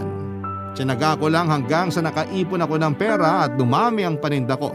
Tapos sinubukan kong kumuha ng pwesto sa Taytay, Tiangge hanggang sa nanganak na yung isa pang pwesto ng isa pang negosyo. Papa Dudut, sobrang saya ko. And at the same time ay thankful kay Lord dahil sa mga blessings niya para sa akin. Tapos last year lang ay nagpakasal na kami ng boyfriend ko pero wala pa naman kaming anak sa kasalukuyan.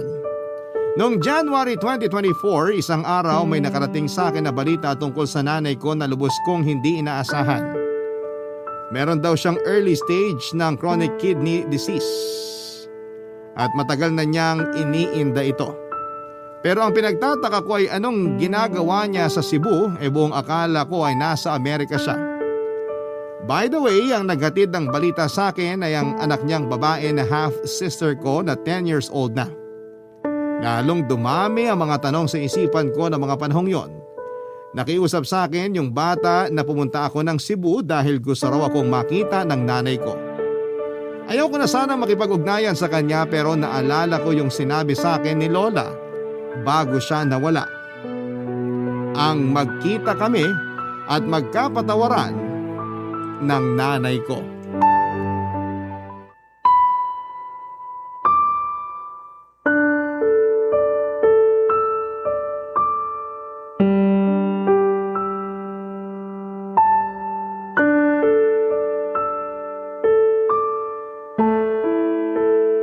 Nak, akala ko hindi ka na makukumbinsi ng kapatid mo na puntahan ako rito sa Cebu. Akala ko kasi ayaw mo na akong makita matapos yung lahat-lahat ng mga ginawa ko sa iyo simula nung bata ka pa. Akala ko rin po kaya ko kayong tiisin pero mali ako. Kasi matapos kong makita yung pictures nyo na sinend ng kapatid ko, naawa po ko sa inyo tapos bigla na lang nawala yung mga tampo at galit sa dibdib ko. Kaya pumunta po ako agad dito para makita kayo. Kumusta na po ba kayo? Hindi maayos. Ang daming masakit, nak. Kahit puro na lang higa yung ginagawa ko, Hindi pa rin ako makapagpahinga. Hirap din akong matulog sa gabi kaya pagod na pagod ako sa umaga.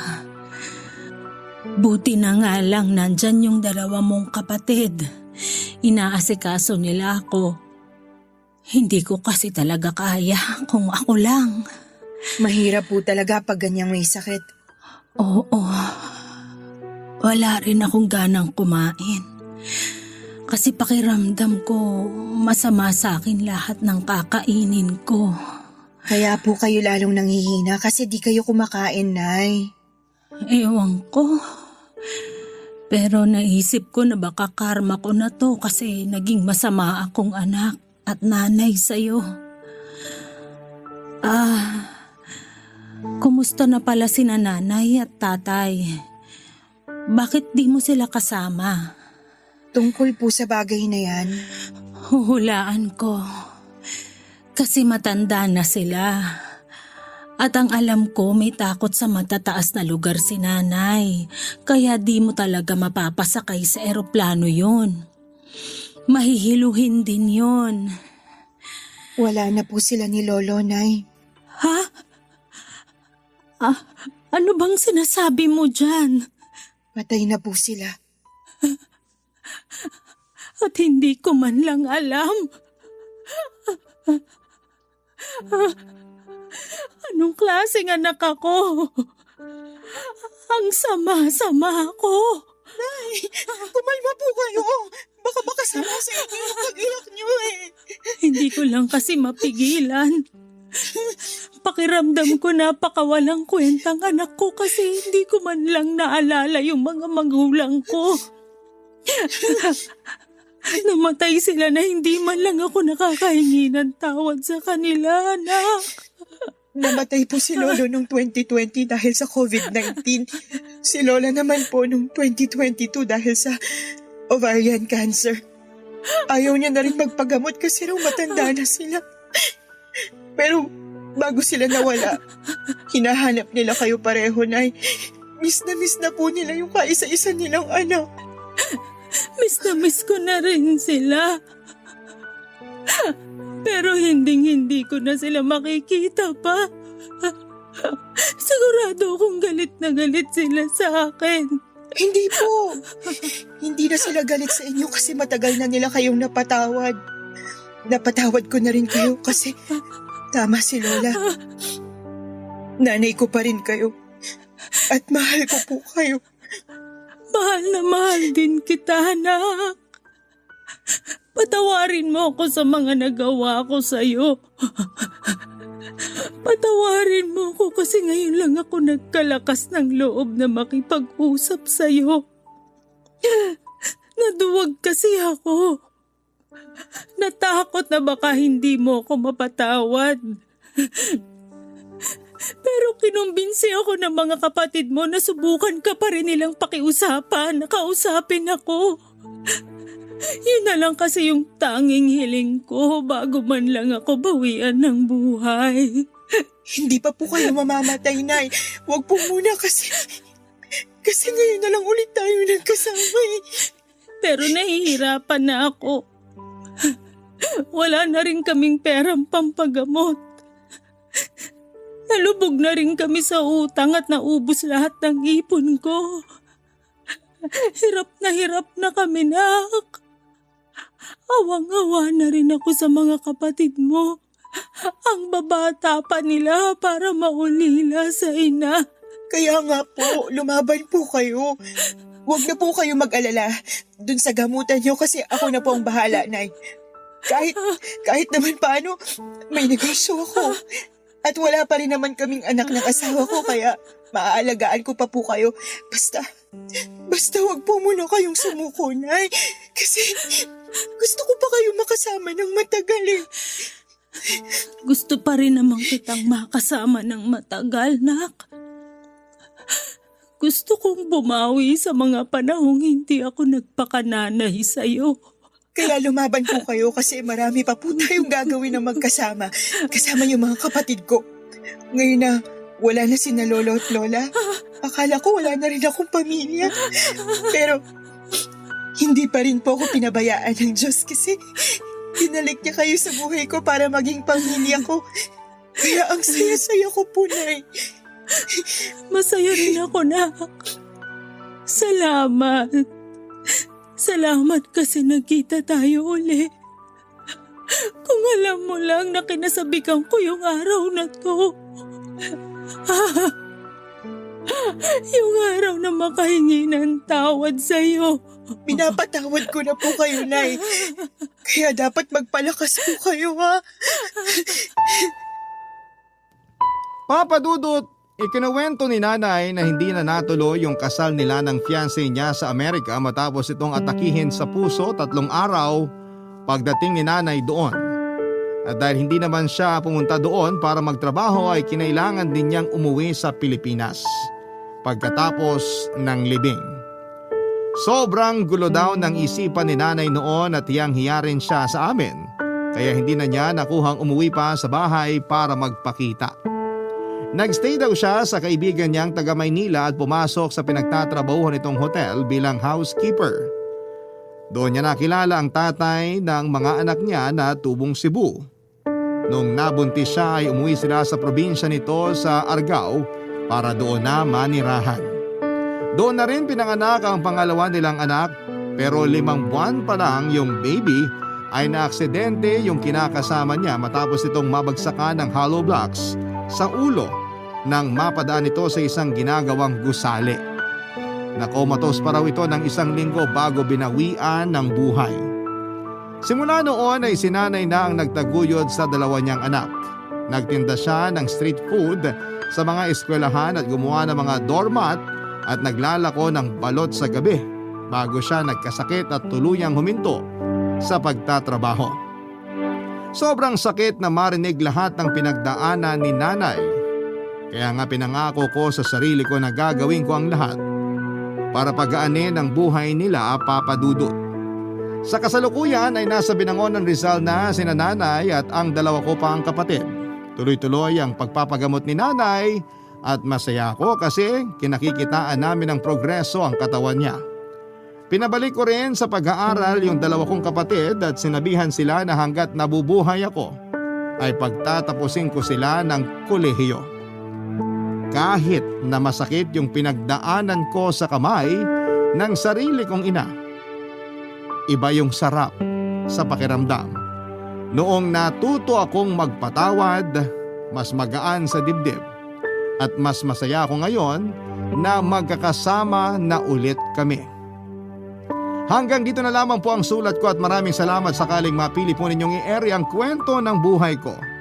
Sana po ay kinapulutan po ito ng aral at inspirasyon ng mga kabarangay natin.